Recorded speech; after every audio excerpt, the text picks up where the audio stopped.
មុននេះម៉ូតូយើងរកអត់បានទេរកអត់ឡើងទេបងប្អូនណាតែយើងចង់ដឹងថា reset បែបហ្នឹងដាច់ឬអត់បាទព្រោះមានបងប្អូនមួយចំនួនថា reset ខ្ញុំត្រូវតែប៉ងរបៀបអគុយបាទអញ្ចឹងអាប៉ងរបៀបអគុយហ្នឹងដំណាក់កាលធ្ងន់និយាយចំទៅតែបើអត់ប៉ងរបៀបអគុយហើយ reset ដាច់ដូចគ្នាអូខេអត់ជាបញ្ហាមិនប៉ងរបៀបអគុយបានទេបាទខ្ញុំឆេះម៉ូតូណាបាទអញ្ចឹងម៉ូតូឆេះហើយឥឡូវជាមួយខ្ញុំរកហ្គេបអស់គ្នា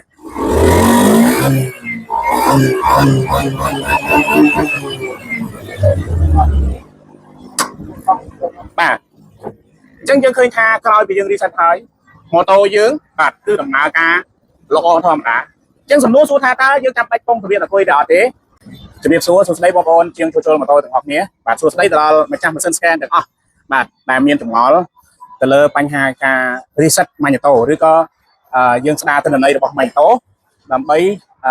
ឲ្យការប្រើប្រាស់បាទបានល្អប្រសើរដូចចេញពីរោងចក្រឡើងវិញណាបាទមានបងប្អូនជាច្រើនគាត់តែងតែសួរទៅលើការ reset ម៉ាញ់តូតើយើងគួរ reset របៀបម៉េចបាទហើយការ reset ហ្នឹងហេតុអីបានត្រូវធ្វើការបិទសោចំនួន10វិនាទី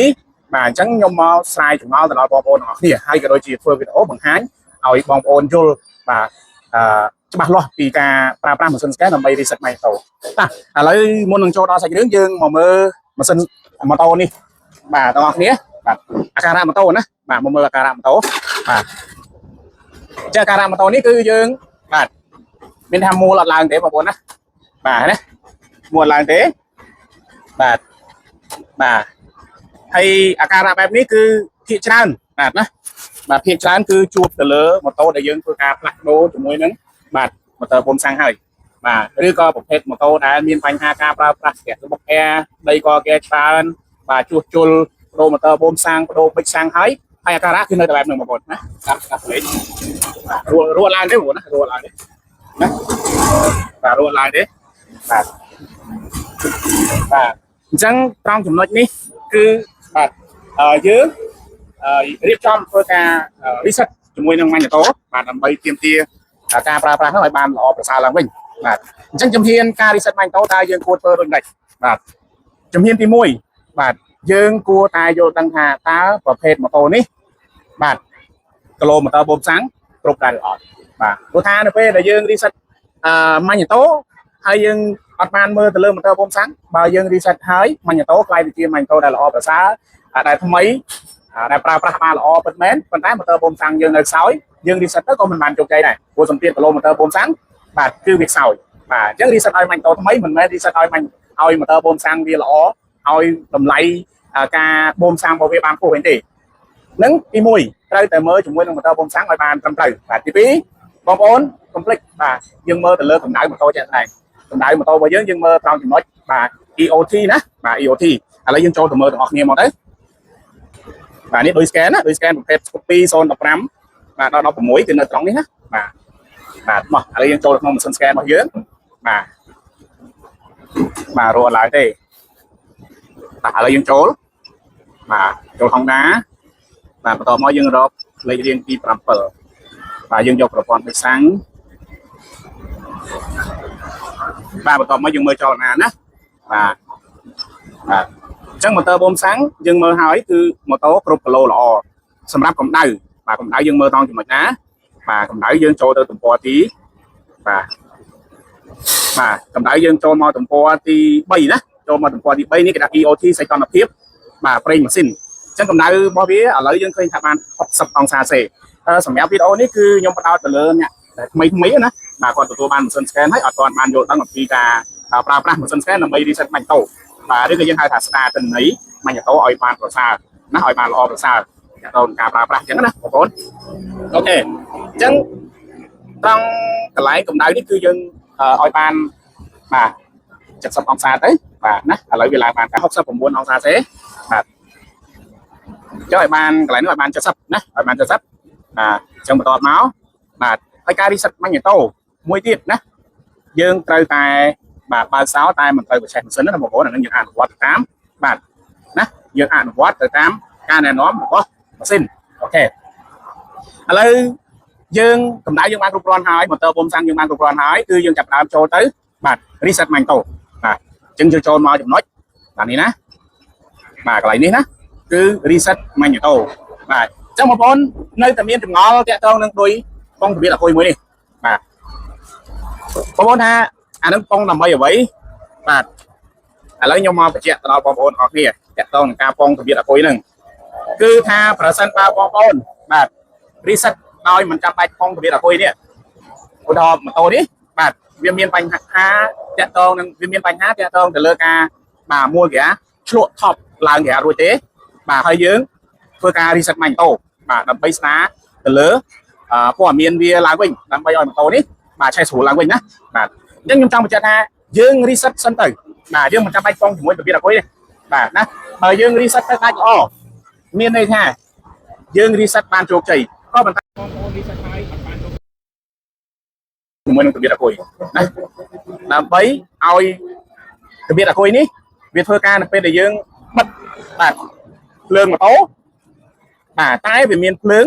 បាទជាប់ចូលការជាមួយម៉ាញ់ម៉ូតូណាឲ្យវា clear យ៉ាងបងប្អូនមិនចាំបាច់ប៉ុងរបៀបអាគុយក៏បានជាក់ស្ដែងដោយម៉ូតូនេះអញ្ចឹងណាឥឡូវយើង reset ដោយយើងមិនចាំបាច់ប៉ុងរបៀបអាគុយទេតើ reset ដាច់អត់បើ reset ទៅដាច់រោបាទឡើងបានធម្មតាកម្លាំងបានធម្មតាអញ្ចឹងយើងមិនប៉ុងរបៀបអាគុយទេតែបើក្នុងករណីបងប្អូន reset ហើយវាដាច់អញ្ចឹងសូមបងប្អូនចាំប៉ុងរបៀបអាគុយចូលក៏បានដែរបាទនេះជាចម្ងល់បងប្អូនច្រើនបាទហើយការបិទសោហ្នឹងបាទតិចទៀតយើងចូលដល់ចំណុចខ្ញុំនឹងបញ្ជាក់តើតើការបិទសោអូខេឥឡូវយើងចាប់ផ្ដើម reset បាទរត់ម៉ាស៊ីនណាបាទហើយយើងបើកសោធម្មតាវត្តចូលខាងហ្នឹងអូខេបាទឥឡូវយើងចាប់ផ្ដើមបាទចុចអូខេមួយបាទអញ្ចឹងកន្លែងនេះដាក់ថា reset ម៉ាញ់ម៉ូតូបាទចូលមួយទៀតបាទអញ្ចឹងត្រង់កន្លែងនេះបាទគឺយើងសូមអានការណែនាំណាតែបើខ្ញុំអានរួចហើយបាទគេចង់បញ្ជាក់យើងថាឆែកមើលម៉ូតូបូមសាំងហើយនៅបាទព្រោះថា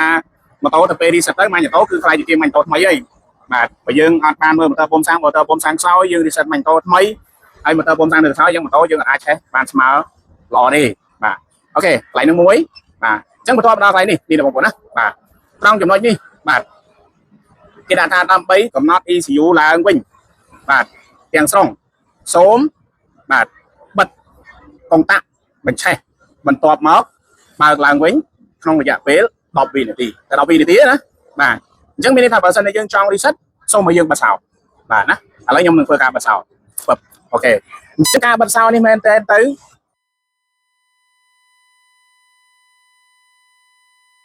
2 3 4 5រាប់ដល់10យើងបើកសោទេយើងចង់ទុក2នាទី3នាទី4នាទី5នាទីក៏បានដែរបាទតែយ៉ាងហោចណាស់យើងទុកពេលវេលាឲ្យម៉ាញ់ម៉ូតូ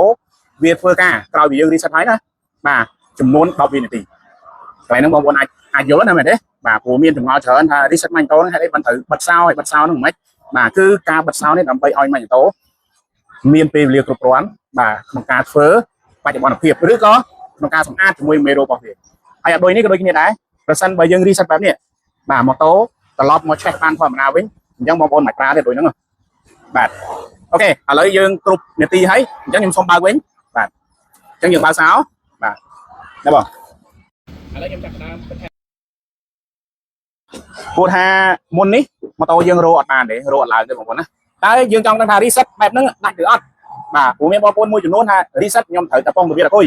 បាទអញ្ចឹងអាប៉ុងរបៀបអាគុយហ្នឹងដំណាក់កាលធ្ងន់និយាយចំទៅតែបើអត់ប៉ុងរបៀបអាគុយហើយ reset ដាច់ដូចគ្នាអូខេអត់ជាបញ្ហាមិនប៉ុងរបៀបអាគុយបានទេបាទខ្ញុំឆេះម៉ូតូណាបាទអញ្ចឹងម៉ូតូឆេះហើយឥឡូវជាមួយខ្ញុំរោហ្គេបអស់គ្នា